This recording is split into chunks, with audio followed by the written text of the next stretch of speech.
Menteri Ekonomi Slovakia Richard Sulik menegaskan negaranya sangat tergantung dengan gas dari Rusia. Jika Rusia menetapkan pembayaran gas dalam bentuk rubel, bukan euro seperti kontrak, Slovakia akan mengikuti keinginan Rusia. Sekitar 85% permintaan gas dalam negeri Slovakia dari Rusia.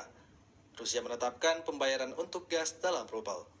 Tetapi Komisi Eropa mengatakan pada hari Jumat bahwa perusahaan-perusahaan Eropa yang kontrak pasukannya menetapkan pembayaran dalam euro atau dolar tidak boleh memenuhi permintaan ini. Gas tidak boleh berhenti, kata Menteri Ekonomi Slovakia Richard Sulik dalam acara debat hari Minggu di stasiun penyiaran publik. Jika ada syarat untuk membayar dalam rubel, maka kami membayar dalam rubel, katanya.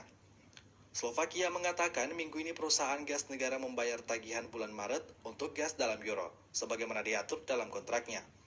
Sulik mengatakan negara itu masih memiliki 6 minggu untuk menemukan solusi sebelum pembayaran gas berikutnya jatuh tempo 20 Mei. Tetapi Slovakia tidak bisa berbuat apa-apa tanpa pasukan gas dari Rusia. Presiden Rusia, Vladimir Putin membuat aturan negara yang tidak bersahabat dengan Rusia, seperti NATO dan Uni Eropa, akan membayar gas Rusia dengan rubel bukan euro ataupun dolar.